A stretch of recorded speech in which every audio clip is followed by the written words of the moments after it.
నేను మాటిచ్చానండి. శ్రీశైలంలో ఆగస్టు 17వ తేదీన మహామృత్యుంజయ హోమంకు పేర్లు గోత్రనామాలు నమోదు చేసుకున్న వారి పేర్లు గోత్రనామాల పైన ఈ మధ్యకాలంలో నేను ఎన్ని ఆలయాలు తిరుగుతానో అన్ని ఆలయాల్లోనూ అర్చనాభిషేకం లాంటివి చేయిస్తానని చెప్పాను కదా.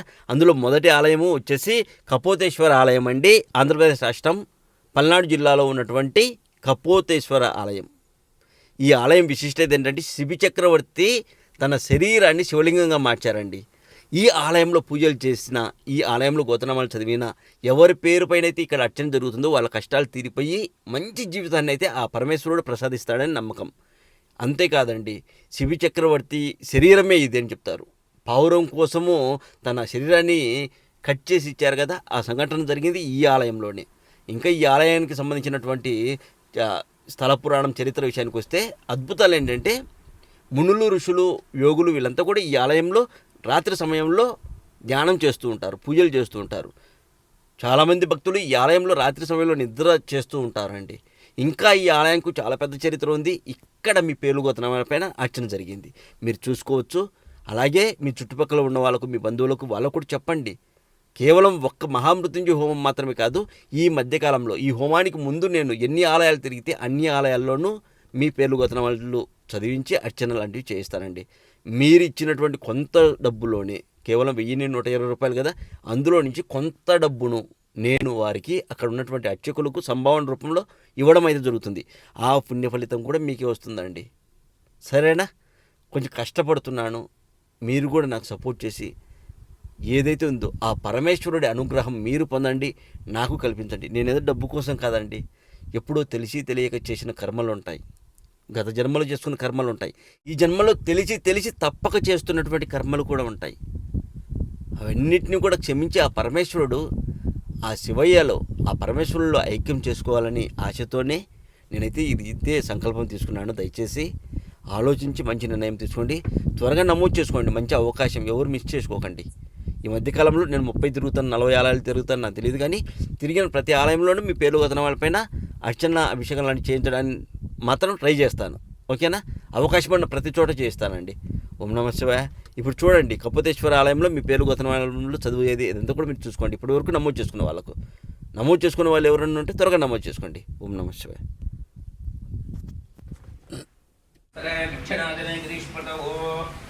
ఆషాఢమాసే శుక్లపక్షే ఏకాదశ్యోపరి ద్వాదశ్యాం మాసరోస్తు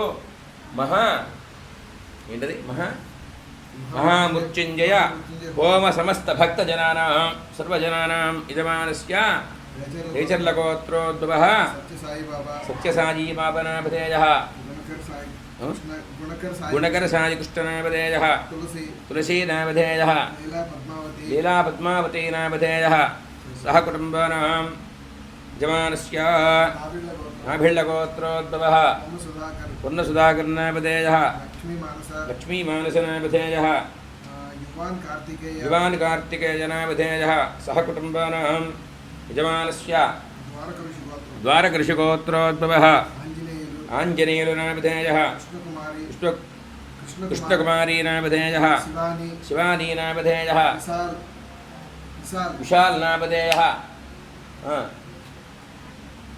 సహ కుటుంబానాం యజమానస్య కాకినోడగోత్రోద్భవః రమాదేవీనామధేయః పవన్కుమార్నామధేయః సాయికిరణ్నామధేయః నాగేశ్వరరావునామధేయః సహ కుటుంబానాం ఉప్పాలగోత్రోద్భవః మనోజ్కుమార్నామధేయః పల్లవీనామధేయః అవ్యరాఘవీనామధేయః వెంకటచేతనానామధేయః సహ కుటుంబానాం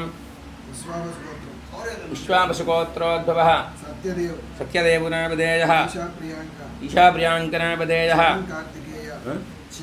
శవన్ కార్తికేయనామధేయః అనంత శ్రీపాద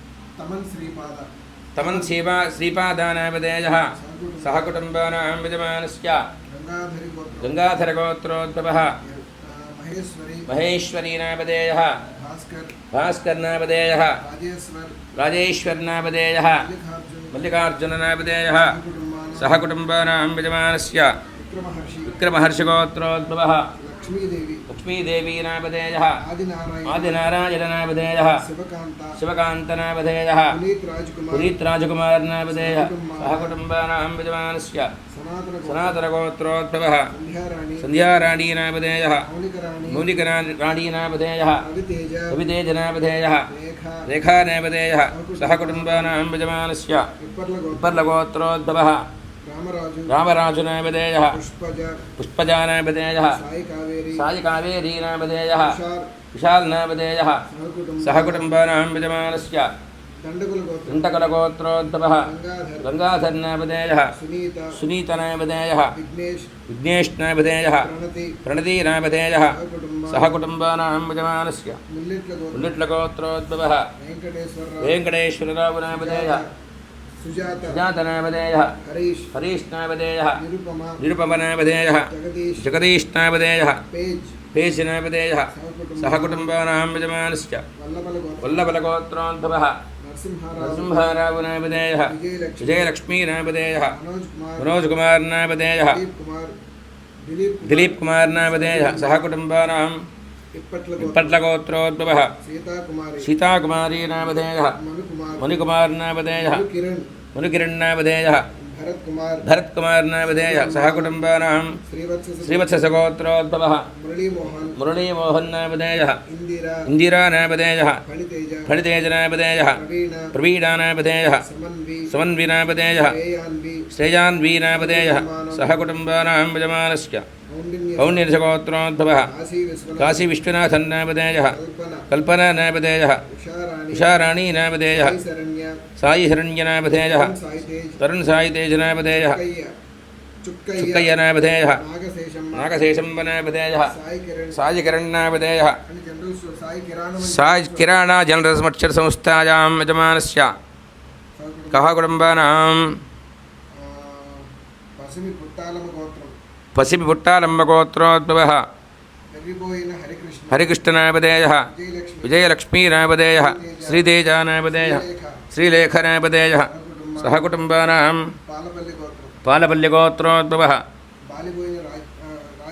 రాజేశ్వరరావునామధేయः రాజేశ్వరీనామధేయः సహకుటుంబానాం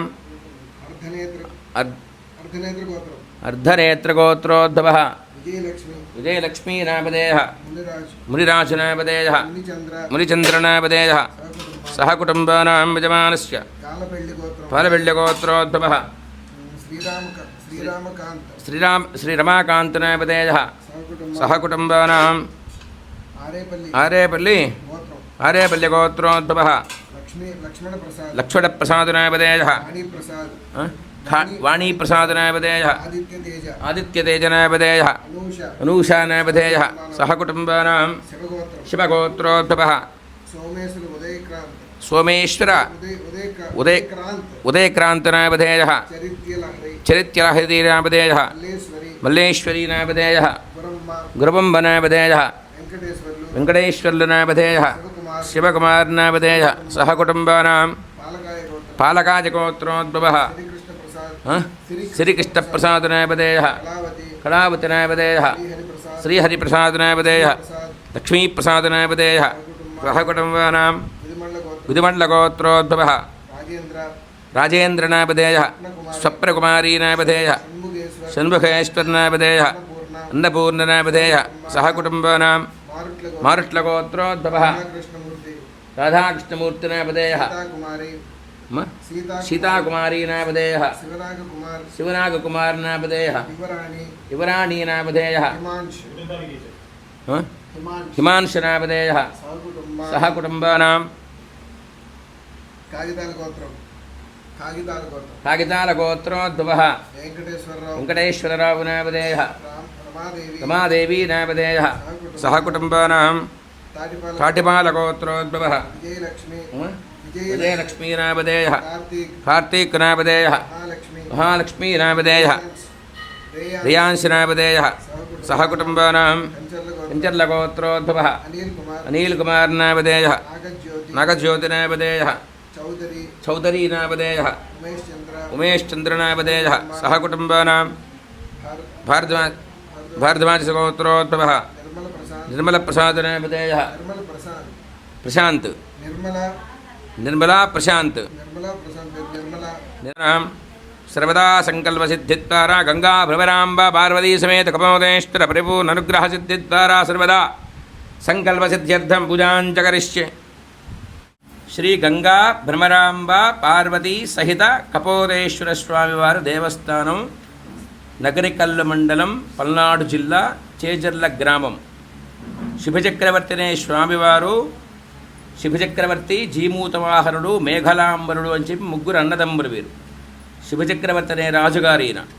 పూర్వం కాశీ దగ్గర ఋషినగరం అని చెప్పి రాజ్యాన్ని పరిపాలన చేస్తూ ఉండే రాజుగారిట ఈయన. వీరు ముగ్గురు అన్నదమ్ములు.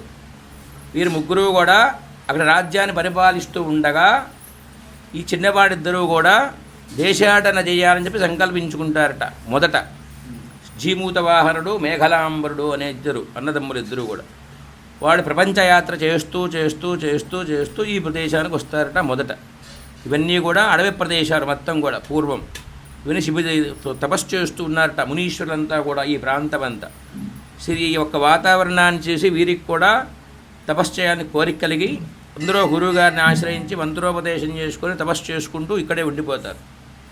ఇలా కొంతకాలం గడిచాక చాలా కాలం అవుతుంది, వీళ్ళు ఇంకా రాజ్యానికి వెళ్ళరు. ఈ రాజుగారికి ఆశ్చర్యం కలుగుతుంది, ఇంతకాలం అయింది సోదరులు ఇంకా రాలేదని చెప్పి వీళ్ళని వెతుకుతూ వస్తూ ఉంటాడట. భార్యాసమేతుడై ఈ శివచక్రవర్తి అనే రాజుగారు ఈ సోదరుని వెతుకుతూ వెతుకుతూ వస్తూ ఉండగా మార్గమధ్యలో ఒక సాధువు గారు దర్శనమిస్తారట ఈ రాజుగారికి. వారి దగ్గరికి వెళ్ళి ప్రశ్న అడుగుతాడట ఈ శివచక్రవర్తి అనే రాజు. ఇట్లా మా సోదరులు వెళ్ళారట, ఆయన చాలా కాలం అయింది, అసలు వారు జీవించి ఉన్నారా లేదా అని చెప్పి ఈయన ప్రశ్న అడుగుతాడట. అప్పుడు వారు చెప్తారట, నాయన మీరు దక్షిణ దిక్కుగా వెళ్తూ ఉండండి, రథచక్రం ఎక్కడైతే కుంగుతుందో ఆ ప్రదేశంలో వారు ఉంటారని చెప్పి ఆయనకి చెప్తారు. అప్పుడు ఈయన తన యొక్క పరివారాన్ని తీసుకొని వస్తూ ఉండగా ఈ ప్రాంతానికి వచ్చేసరికి రథచక్రం గుంగుతుంది. వెనుక స్వామివారికి ఆలయానికి దక్షిణ భాగంలో కోనేరు అని ఒకటి ఉంటుంది, మల్లికా గుండం అంటారు. ఆ ప్రాంతానికి వచ్చేసరికి రథచక్రం గుంగుతుట. ఆ రథచక్రం గుంగిన ప్రదేశమే మల్లికా గుండము అంటారు. అప్పుడు అంతా తిరిగి ఇక్కడ అడవంతా వెతుకుతారట. ఇక్కడి నుంచి 2 కిలోమీటర్ల దూరంలో మేఘాలవల్లేశ్వర స్వామి కొండ ఒకటి ఉన్నది, స్వామివారికి పశ్చిమ భాగాన వెనక భాగాన. ఆ కొండపైన తపస్సు చేస్తూ ఉన్నారట ఈ ఇద్దరు కూడా. వారి దగ్గరికి వెళ్ళి ఇంటికి రావయ్యా, అక్కడ కూడా చేసుకోవచ్చు దైవ కార్యక్రమాలు, అడవిలో కూర్చోడం ఏంటని చెప్పి పిలుస్తారు. అప్పుడు వాళ్ళు చెప్తారట, మేము రాజ్యం పరిపాలన అంతా వ్యవహారం భార్య బిడ్డలు మాకు ఆ చింతన పోయింది నాయన, మేము తపస్సు చేసుకుంటూ ఇక్కడే ఉండిపోతాం, ఈ పరిపాలన వ్యవహారం అంతా మీరే చూసుకోమని చెప్పి రాజుగారు చెప్తారట. వాళ్ళందరినీ చూసి వీరికి కూడా జ్ఞానోదయమై ఇక్కడ ఒక యాగం చేస్తాడు ఆయన. అశ్వమేధ యాగాలని, శతయాగాలని చెప్పి కార్యక్రమం ఉంటుంది ఆ రోజుల్లో. ఎక్కువ పుణ్యకార్యాలు ఎవరైతే చేస్తారో వాళ్ళకి ఉన్నత పదవి ఇస్తారు. సరే దేశం కోసం బాగుండాలని చెప్పి ఆయన యాగాలు ప్రారంభం చేసి చేస్తూ ఉంటాడు. ఆ రోజుల్లో యాగాలు చేసిన వారికి ఉన్నత పదవి ఇస్తారు. 99 యాగాలు పూర్తి చేస్తాడు ఈయన. 100వ యజ్ఞం చేయడం కోసం జపం చేసుకుంటాడు. ఈ కథమంతా నారదుల వారు చూస్తాడట. నారదుల వారు చూసి శివచక్ర దేవేంద్రుడి దగ్గరికి వెళ్తాడట. వెళ్ళి ఈయన భూలోకంలో శివచక్రవర్తి అనే రాజుగారు యాగాలు చేస్తున్నాడయా, 99 పూర్తి చేశారు, ఇంకొక్కటే ఉన్నది, అది కూడా పూర్తి అయితే నీ పదవికి ఇబ్బంది వస్తుందని చెప్పి చెప్పగానే ఆయన బ్రహ్మ విష్ణు మహేశ్వరుని ఆశ్రయిస్తాడట. దేవేంద్రుడు చేస్తున్నట్ట శివచక్రవర్తి, మన నా పదవికి అంతరాయం అవుతుంది, మన నన్ను ఏం చేయమంటారని. ఇప్పుడు ఆయన ఎందుకు చేస్తున్నాడు అని చెప్పి ఈయన పరీక్షించడానికి వస్తారట బ్రహ్మ విష్ణు మహేశ్వరులు. బ్రహ్మగారు బాణ రూపంలో, విష్ణుమూర్తి పావురం రూపంలో, ఈశ్వరుడు బోయవాడు రూపంగా వస్తారట. ఇలా వస్తూ ఉండగా మార్గమధ్యకి పావురానికి బాణం వేస్తారట. అది కుంటుకుంటూ రాజుగారి దగ్గరికి వస్తుంది. వచ్చి ఆయన తొడ మీద వాలుతుందట పావురం. మనలాగే మాట్లాడుతుంది, ప్రాణాలు కాపాడబోయాని. ఈయన కళ్ళు మూసుకొని 100వ యజ్ఞం చేయడం కోసం తపస్సు చేస్తూ ఉంటాడట.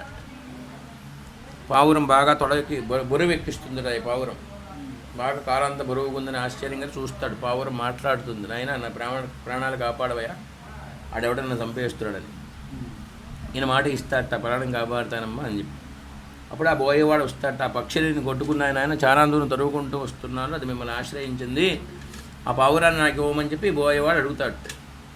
ఇప్పుడు ఆ రాజుగారు చెప్తాడట, ఆయన ఆ పక్షిత్తు నన్ను కాపాడమని వచ్చి శరణార్థి వచ్చింది, ఆయన పక్షిని విడిచిపెట్టి నీకేం కావాలో కోరుకో ఇస్తానని చెప్పి ఆయన చెప్తాడు.